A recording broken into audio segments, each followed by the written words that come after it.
Baki, ce n'est pas un manga qui nous parle de baston, car Baki c'est avant tout un manga d'hommes. Ne vous inquiétez pas les 5% de femmes qui me regardent, cette vidéo est garantie 100% inclusive. Ça commence à faire un petit moment que je parle de manga sur les réseaux en portant le pseudo de Hanma Selim. Mais pourtant j'ai fait absolument aucune vidéo sur Baki, donc il est temps d'y remédier. Par rapport au sujet d'aujourd'hui, bien sûr si t'aimes lire ou regarder Baki seulement pour la bagarre, c'est tout à ton honneur. Donc ne t'inquiète pas, cette vidéo n'a pas pour but de te dire tu n'as pas compris l'œuvre. Mais se limiter seulement au caractère violent de l'œuvre serait vraiment dommage, vu que si Keisuke Itadaki a fait le choix de créer un manga basé sur les arts martiaux, c'était plus dans un souci de format pour pouvoir se faire publier. Car en 1991, le Weekly Shonen Champion avait besoin d'un manga de baston. Itagaki sauta donc sur l'occasion afin d'obtenir enfin un format de publication régulier. Mais est-ce un problème qu'il n'ait pas forcément choisi au départ le thème des arts martiaux? La réponse est non, car on sent une réelle passion et connaissance du domaine de la part de l'auteur, car étant lui-même pratiquant d'arts martiaux depuis le plus jeune âge. C'est un univers où il est extrêmement à l'aise, s'inspirant de réelles figures de sport de combat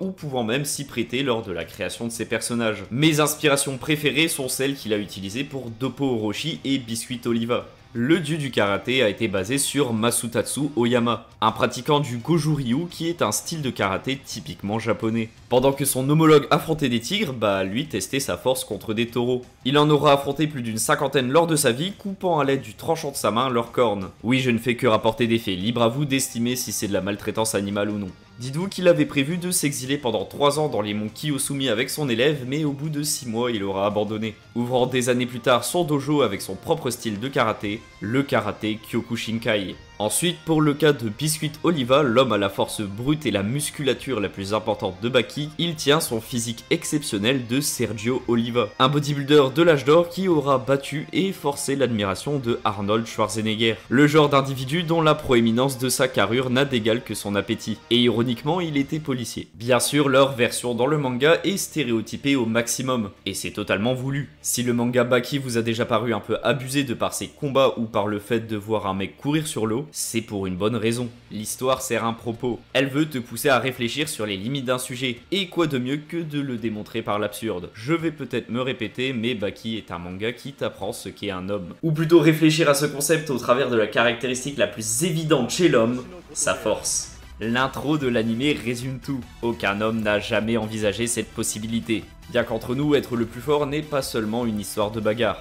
Ce fut une longue intro, mais voyons ensemble comment Baki, tout au long de son aventure, explore le voyage vers notre masculinité.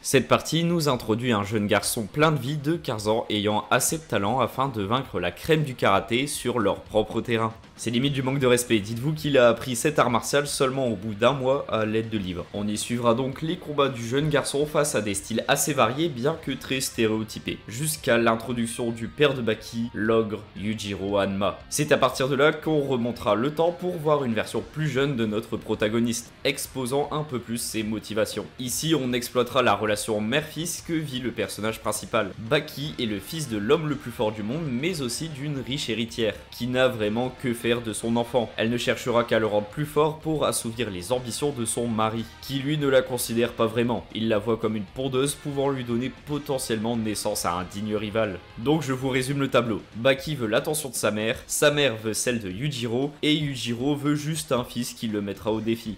On a donc un classique complexe d'Oedipe. Cela marquera les débuts de l'entraînement de Baki explorant ses limites mais aussi sa place dans le monde. Que ce soit dans la société actuelle par rapport aux autres espèces mais aussi de sa destinée. Même s'il a vaincu les individus les plus dangereux de la planète, il affrontera son pire adversaire, son orgueil. C'est à cause de ce dernier qu'il finira par affronter son père qui lui mettra une sacrée correction. En même temps, tu affrontes un adversaire pouvant coucher des séismes. Mais face à cette situation de violence parentale, sa mère finit par avoir un minimum d'instinct, pour finalement recevoir le coup fatal dans les bras de l'un pour rendre l'âme dans ceux de l'autre. Marquant ainsi une quête de vengeance qui s'étalera sur beaucoup de tomes. S'ensuit une ellipse retrouvant Baki dans ses années lycée, qui en parallèle en tant que champion du monde souterrain prend part au tournoi maximum. Et pour la première fois en un seul lieu, Baki ne va pas seulement confronter son style à des adversaires, mais plutôt face à des personnes qui s'apparenteront plus à des rivaux, presque tout aussi talentueux et ambitieux que lui. Ce qui au passage nous donnera le casting principal pour le reste du manga, permettant à Itagaki de pouvoir explorer plus de sujets au travers de ses différents protagonistes. Mais parmi eux figure un individu très important pour cet arc, Jack Hanma. C'est l'introduction de son frère.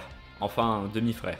qui vient ici étoffer la relation de la famille Hanma et de leur folle course à la puissance. Cette partie est extrêmement importante dans le développement de Baki. C'est ici qu'il rencontrera ses premiers véritables amis et exploitera aussi sa relation avec son frère, ce qui arrive au moins une fois dans la vie de n'importe quel homme. Désolé les fils uniques.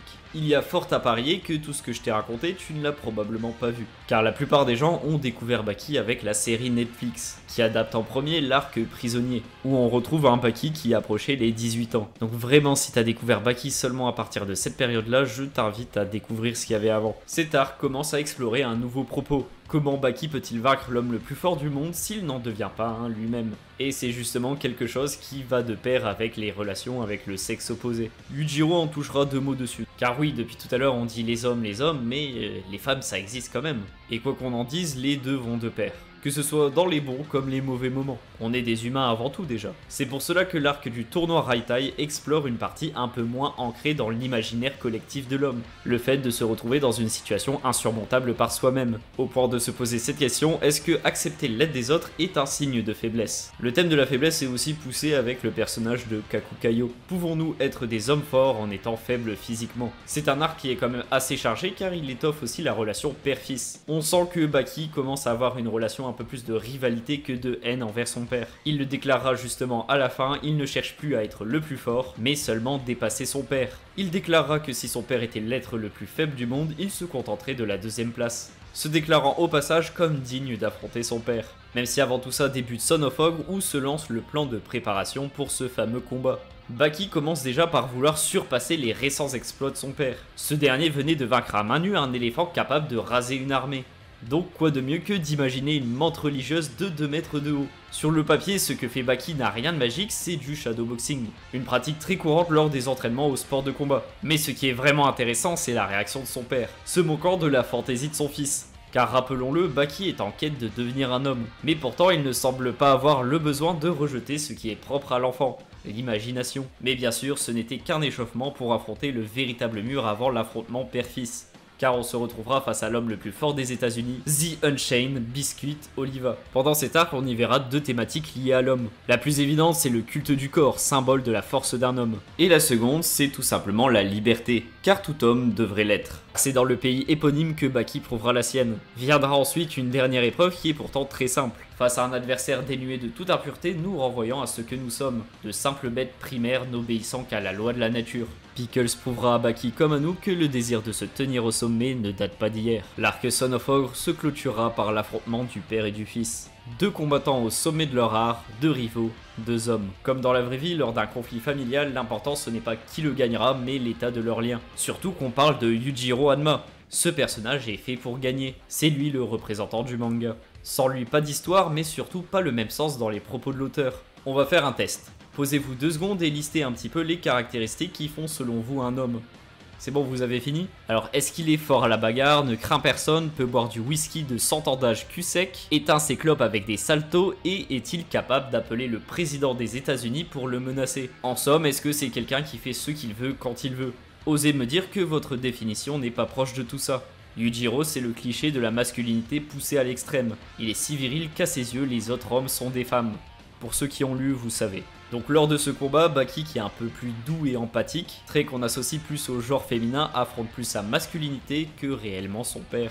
Car toutes ses motivations du début du manga, lui-même est passé au-dessus, finissant par admirer son père comme ce que ferait tout petit garçon. Et oui, quand je vous dis que Yujiro est le plus ultra de l'homme, le thème de la paternité fait forcément son apparition. Bien qu'il ait des méthodes discutables, c'est quand même lui qui a éduqué son fils, faisant de lui la seconde personne la plus forte au monde. Donc si Baki aujourd'hui peut être considéré un peu plus comme un homme, c'est grâce à son père. Bien sûr, l'affrontement de l'ogre et de son plus grand challenger n'est pas la finalité de l'œuvre, car l'épopée d'un homme n'est qu'une étape. Elle ne s'arrête réellement que lorsqu'on meurt. Et encore, il y a toujours cette notion d'héritage. Et c'est précisément le propos de Keisuke Itagaki. Il déclarera de ne pas avoir envie de terminer l'aventure du jeune Hanma. D'une part parce qu'il prend énormément de plaisir à imaginer des histoires mettant en scène ses différents personnages, d'où l'existence de Bakidou, de ses spin-offs et du tout récent Baki Rayen.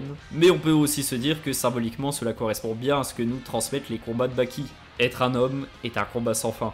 Voilà, c'est la fin de cette vidéo dédiée à Baki. J'espère que tu l'as vraiment apprécié, n'hésite pas à me faire tes retours. Baki, c'est vraiment l'un de mes mangas favoris, j'espère que cette vidéo lui rendra un peu hommage. On se retrouve pour une prochaine vidéo qui parlera de Bleach. Il était temps parce que sinon j'allais devoir changer de bio. Donc on se retrouve pour la prochaine et surtout n'hésite pas à me laisser un commentaire si jamais tu penses que tu peux défoncer ton...